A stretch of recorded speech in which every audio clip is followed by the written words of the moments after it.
का जहां प्रधानमंत्री जनसभा को संबोधित कर रहे हैं। पंजाब के लोकप्रिय मुख्यमंत्री श्रीमान सरदार प्रकाश सिंह बादल जी, केंद्र में मंत्रिपरिषद के मेरे साथी श्री नड्डा जी, हरसिमरत जी, विजय सांपला जी,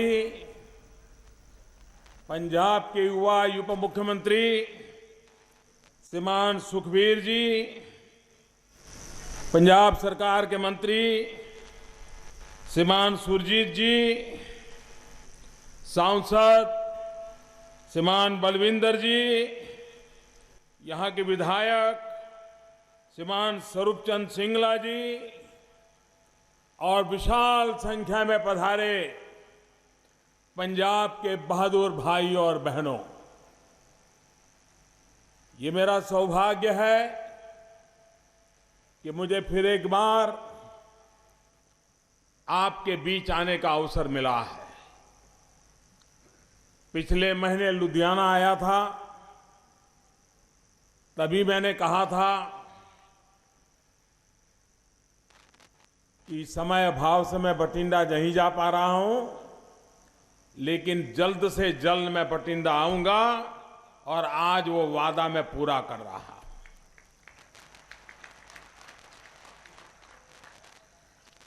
देश के विकास में रोड बने, एयरपोर्ट बने, रेल चले, इसका जितना महत्व है उससे भी ज्यादा सामान्य नागरिकों के लिए सोशल इंफ्रास्ट्रक्चर, जिसमें स्कूल हो, अस्पताल हो, गरीब से गरीब की सेवा हो, गरीब से गरीब को शिक्षा मिले, तब जाकर के समाज ताकतवर बनता है। और आज भारत सरकार और पंजाब सरकार मिलकर के कंधे से कंधा मिलाकर के गांव, गरीब, किसान, दूर सुदूर के इलाके, उनके जीवन में बदलाव लाने के लिए जहां बिजली नहीं बिजली पहुंचे, जहां पानी नहीं पानी पहुंचे, जहां अस्पताल नहीं वहां अस्पताल बने, जहां स्कूल नहीं वहां स्कूल बने, उस काम पर बल दे रही है।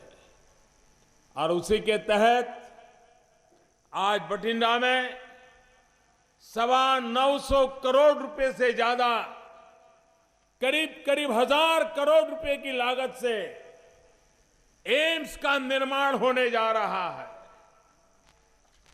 ये एम्स सिर्फ बीमारों की बीमारी दूर करेगा ऐसा नहीं, कितना बड़ा भला होगा इस इलाके का, मेरे पूर्व वक्ताओं ने इसकी विस्तार से चर्चा की है। और जैसे बादल साहब कहते थे, उद्घाटन की चर्चा इस सरकार का स्वभाव है। जिस काम का शिलान्यास हम करते हैं उसका उद्घाटन भी हमारे ही कार्यकाल में करते हैं। वरना पहले सरकारें चुनाव आते ही हर गली मोहल्ले में जाकर के पत्थर खड़े करके आ जाते थे, लोगों को समझा देते थे होगा वो होगा, और बाद में भूल जाते थे। हम तो योजना बनाते हैं तो पूछते हैं बताओ भाई किस तारीख को पूरा करोगे, और तब जाकर के देश में गति आती है। और इन दिनों तो मैंने देखा है, भारत सरकार प्रोजेक्ट जो लेती है उसकी जो तारीख तय करती है और फिर बनाने वालों में स्पर्धा खड़ी हो जाती है। कुछ लोग तो समय से पहले पूरा करते हैं और ऐसे लोगों को मैं पुरस्कार भी देता हूं ताकि देश में जल्दी काम करने की आदत बन जाए। भाइयों बहनों, पाकिस्तान यहां से दूर नहीं है। सीमा पर रहने वाले, सीमा पार से होने वाले जुल्म सहते रहते हैं। सेना के जवान सीने में दम हो, हाथ में हथियार हो, उसके बावजूद भी अपने पराक्रम नहीं दिखा पाते। उनको सहन करना पड़ता है। भाइयों बहनों, हमारी सेना की ताकत देखिए। 250 किलोमीटर लंबे पथ पे जब हमारे सेना के बहादुर जवानों ने सर्जिकल स्ट्राइक किया, सीमा पार बड़ा हड़कंप मच गया। अभी भी उनका मामला ठिकाने नहीं लग रहा है।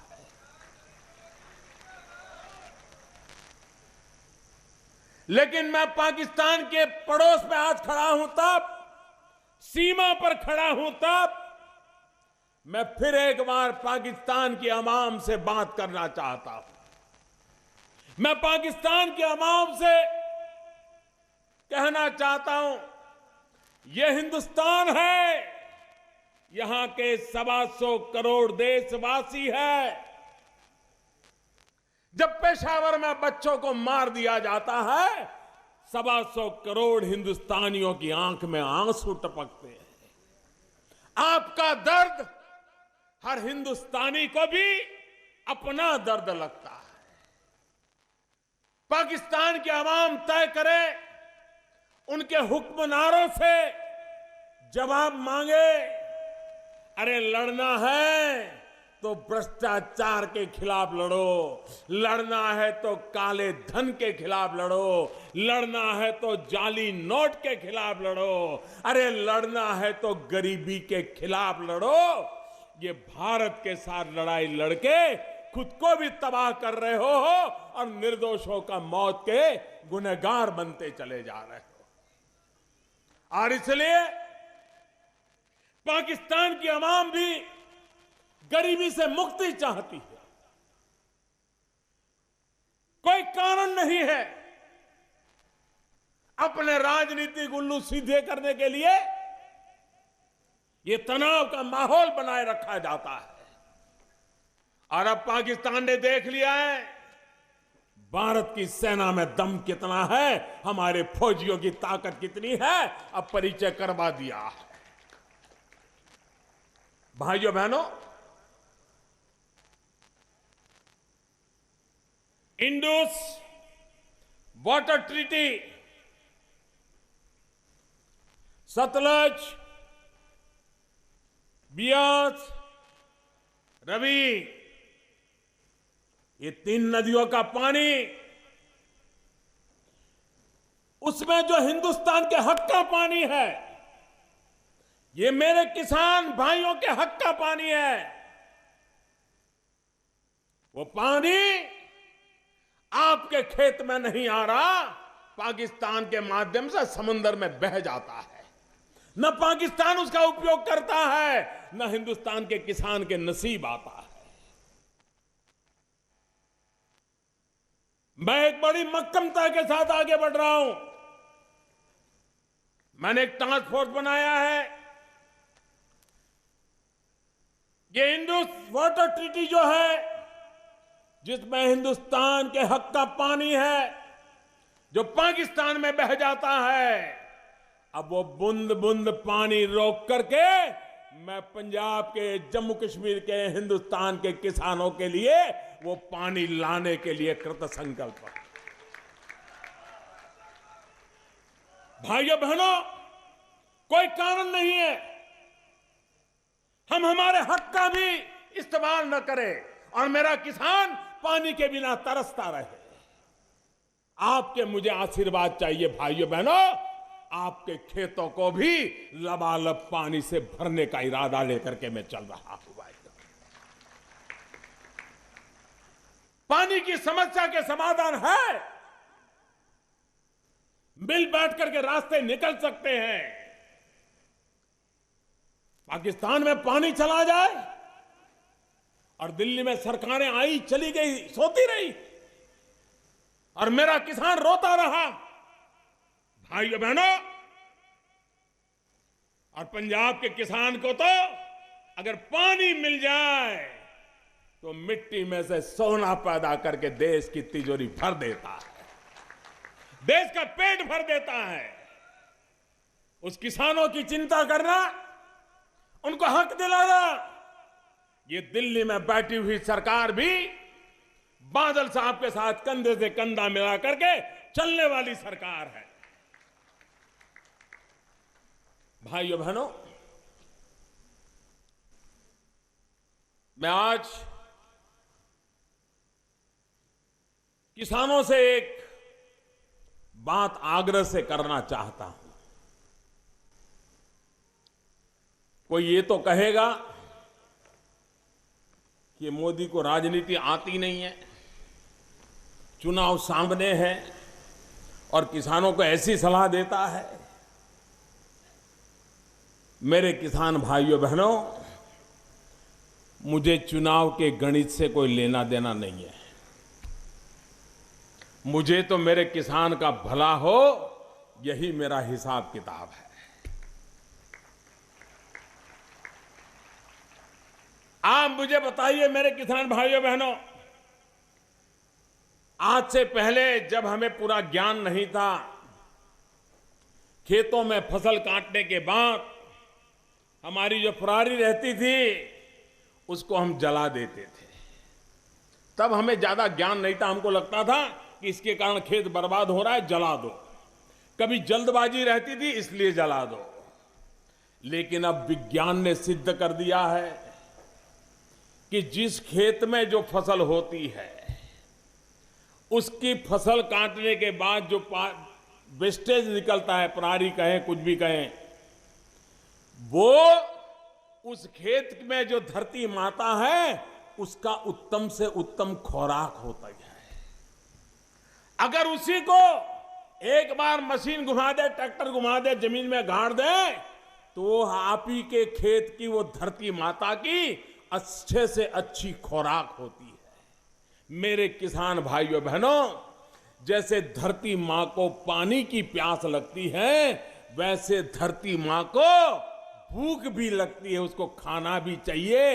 ये पराली अगर उसके पेट में फिर से डाल दोगे तो ये धरती मां आपको आशीर्वाद देती है, उससे 10 गुना आशीर्वाद देगी और आपका खेत फले फूलेगा भाइयों बहनों। और इसलिए इसको जलाओ मत, ये आपकी संपत्ति है।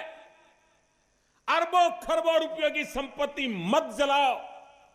और मैं सिर्फ पर्यावरण के नाम पर बातें करने वाला व्यक्ति नहीं हूं, मैं तो सीधा सीधा किसान की भलाई की बातें करने वाला। और इसलिए पंजाब हो, हरियाणा हो, पश्चिम उत्तर प्रदेश हो, उत्तरी राजस्थान हो, हम ये पराली न जलाएं। और अब तो विज्ञान आगे बढ़ रहा है, ये वेस्टेज में से इथेनॉल बनने की संभावनाएं साफ नजर आ रही है। भारत सरकार उस पर बड़ा तेजी से काम कर रही है। आने वाले दिनों में हमारे इन किसानों को उसका लाभ मिलेगा, और जब लाभ मिलेगा तो पराली से भी पैसा आएगा। और इसलिए मेरे भाइयों बहनों, आज से संकल्प करो, हमारी धरती माता का हक का जो खाना है उसको हम जला नहीं देंगे, उसको उसी जमीन में गाड़ देंगे। वो खाद बन जाएगा, मां का पेट भी भरेगा, उत्तम फसल भी होगी, जो देश का भी पेट भरेगा। और इसलिए मैं आपसे आज आग्रह करने आया। भाइयों बहनों, आप जानते हैं भ्रष्टाचार ने, काले धन ने इस देश के मध्यम वर्ग को लूटा है, उसका शोषण किया है। और भ्रष्टाचार, काले धन ने गरीबों को उसके हकों से वंचित रखा है। मुझे मध्यम वर्ग का शोषण बंद करवाना है, उनके लिए लूट जो हो रही है वो लूट बंद करवानी है और मुझे गरीबों का जो हक है वो हक दिलवाना है। कुछ भी काम करो, बच्चे को स्कूल ले जाना है तो भी स्कूल वाला कहता है चेक से इतना लेंगे, कैश में इतना लेंगे। जमीन खरीदनी है, बोले कैश से इतना लेंगे, चेक से इतना लेंगे। अस्पताल डॉक्टर के पास जाना है, कैश इतना दो, चेक इतना दो। ये काला कारोबार देश को दिमक की तरह खाता चला जा रहा है। और इसलिए भाइयों बहनों, 500 और 1000 रुपए की नोट पर प्रतिबंध लगाया है। नई नोट धीरे धीरे आने वाली है और देश की जनता ने जो तकलीफ झेली है, कठिनाई झेली है, भाइयों बहनों, करोड़ों करोड़ों देशवासियों का शुक्र गुजारने के लिए मेरे शब्द भी कम पड़ जाते हैं। इतना आपने कष्ट झेलने के बाद भी इस अच्छे काम के साथ आप खड़े रहे हो, ईमानदारी के काम के साथ खड़े रहे हो। भाइयों बहनों, कठिनाइयों का रास्ता भी है और उस रास्ते के लिए मैं आपकी मदद चाहने आया हूं। आपका जो पास मोबाइल फोन है वो सिर्फ मोबाइल फोन नहीं है। आपके मोबाइल फोन को आप अपनी खुद की बैंक बना सकते हो। आपके मोबाइल फोन को आप अपना बटवा बना सकते हो। एक भी रुपये का कैश नोट न हो तो भी आज का विज्ञान ऐसा है, टेक्नोलॉजी ऐसी है, अगर आपके पैसे बैंक में जमा पड़े हैं तो आप मोबाइल फोन से बाजार से खरीदी कर सकते हैं, मोबाइल फोन से पेमेंट दे सकते हैं। हाथ को रुपये को छुए बिना भी आपका पूरा कारोबार कर सकते हैं। हमारे देश में जितने परिवार हैं उससे 4 गुना टेलीफोन है हाथ में लोगों के, मोबाइल फोन है। आज मोबाइल बैंकिंग चलता है। भविष्य में भी भ्रष्टाचारियों को फिर से अगर उठने नहीं देना है, काले धन वालों को उठने नहीं देना है, तो मैं देशवासियों से आग्रह करता हूं कि आप अपने मोबाइल फोन में ही बैंक का ब्रांच बना दो। मोबाइल फोन पर बैंकों के ऐप होते हैं, उसको डाउनलोड करिए। मैं नौजवानों को कहूंगा, यूनिवर्सिटीज को कहूंगा, राजनेताओं को कहूंगा कि अपने इलाके में नागरिकों का प्रशिक्षण करें, व्यापारियों को शिक्षा करें। हर एक के मोबाइल में अगर ऐप आ गया तो मैं जिस दुकान में जाऊंगा उसको कहूंगा कि मेरे पास ये ऐप है, मुझे 200 रुपये का सामान चाहिए, आप मोबाइल फोन में नंबर लगाइए, 200 रुपया 1 सेकंड में उसके पास चला जाएगा और वो देखेगा हाँ मेरा 200 रुपया आ गया, आपका काम हो गया। भाइयों बहनों, अब वो जमाना चला गया कि जेब में नोटें भर भर करके जाना पड़े, चोर लुटेरों का भी कोई भय नहीं। भाइयों बहनों, जाली नोट इसने हमारे देश के नौजवानों को तबाह किया है। मेरे देश के नौजवानों को बचाने के लिए जाली नोटों का भी खात्मा करना ये समय की मांग है। और इसलिए मेरे प्यारे भाइयों बहनों, मैं आपसे आग्रह करता हूं, मैं आपसे आग्रह करने आया हूं कि आप पूरी समर्थन दे करके ये देश को महान बनाने का जो अभियान चला है, उस अभियान में कंधे से कंधा मिला करके चलिए, हर किसी की मदद कीजिए और हमारे पंजाब को आगे ले जाइए। ये पंजाब का सौभाग्य है कि बादल साहब जैसे ऐसे एक महान नेता पंजाब की धरती पर है। ये देश इस बात का गर्व करता है, जब हिंदुस्तान के यंगेस्ट चीफ मिनिस्टर की चर्चा होती थी तो कहा जाता था भारत का सबसे यंगेस्ट को मुख्यमंत्री है तो प्रकाश सिंह बादल है। और आज हिंदुस्तान में सबसे वरिष्ठ मुख्यमंत्री कौन की चर्चा होती है तो वो भी प्रकाश सिंह बादल है। इतने लंबे अरसे तक जनता जनार्दन का एक व्यक्ति के प्रति विश्वास, ये कितना बड़ा तपस्या का रास्ता है जो हम सब अनुभव करते हैं। आइए भाइयों बहनों, पंजाब के भाइयों बहनों, पंजाब के उज्जवल भविष्य के लिए ये दिल्ली आपके साथ है, दिल से आपके साथ है, मिलकर के चलना है, नया पंजाब बनाना है, ताकतवर पंजाब बनाना है, यहां के नौजवानों के जीवन को बदलने वाला पंजाब बनाना है। और एम्स से एक नया चैप्टर खुल रहा है जो स्वस्थ पंजाब की दिशा में एक महरूम कदम होगा। मैं फिर एक बार आप सबका बहुत बहुत धन्यवाद करता हूं, बादल साहब का धन्यवाद करता हूं।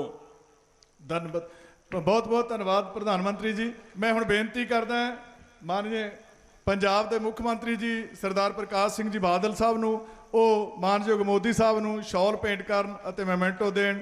ਉਹਨਾਂ ਦੇ ਨਾਲ ਡਿਪਟੀ ਸੀਐਮ ਸਰਦਾਰ ਸੁਖਬੀਰ ਸਿੰਘ ਜੀ ਬਾਦਲ ਸਾਂਪਲਾ ਜੀ ਉਹ ਵੀ ਉਹਨਾਂ ਦੇ ਨਾਲ ਹੋਣਗੇ। ਮਾਨਯੋਗ ਮੁੱਖ ਮੰਤਰੀ ਜੀ ਮਾਨਨੀय ਪ੍ਰਧਾਨ ਮੰਤਰੀ ਜੀ ਨੂੰ ਸਨਮਾਨਿਤ ਕਰ ਰਹੇ। ਬੋਲੇ ਸੋ ਨਿਹਾਲ।